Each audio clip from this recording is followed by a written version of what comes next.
নমস্কার বন্ধুরা, sportsman spirit চ্যানেলে আপনাদের সবাইকে স্বাগত।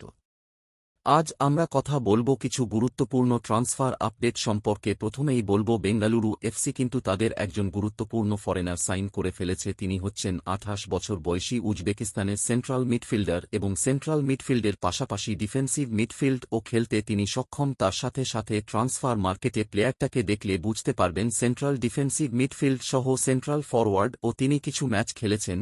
খুব ভালো প্লেয়ার, মার্কেট ভ্যালু ও খুবই কম। যদিও বন্ধুরা মার্কেট ভ্যালু দেখে কিন্তু কখনোই প্লেয়ার যাচাই করা ঠিক নয়। এবার দেখা যাক তিনি কত তাড়াতাড়ি বেঙ্গালুরু এফসিতে মানিয়ে নিতে পারেন। তারই সাথে সাথে এফসি গোয়ার ও কিন্তু একজন নতুন ফরেনার সাইন করার খবর বেরিয়ে আসছে। তিনি হলেন 35 বছর বয়সী স্প্যানিশ প্লেয়ার ডেভিড টিমোর। এই প্লেয়ারটি কিন্তু 7 বছর ধরে লালিগাতে ছিলেন। মেসি, রোনাল্ডো উভয়েরই বিপক্ষেই খেলেছেন। এর সাথে 400টারও বেশি স্প্যানিশ টপ টায়ার লিগে খেলার অভিজ্ঞতা আছে বলতে পারেন।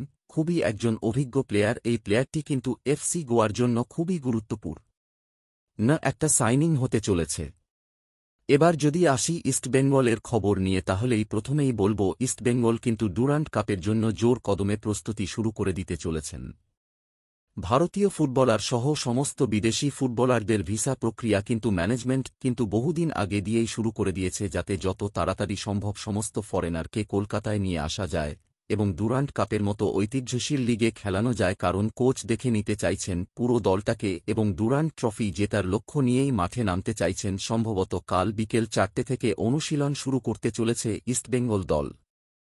ফুটবলের সমস্ত আপডেট, বিশ্লেষণ এবং রোমাঞ্চকর খবর পেতে এখনই ফলো করুন স্পোর্টসম্যান স্পিরিট চ্যানেলকে।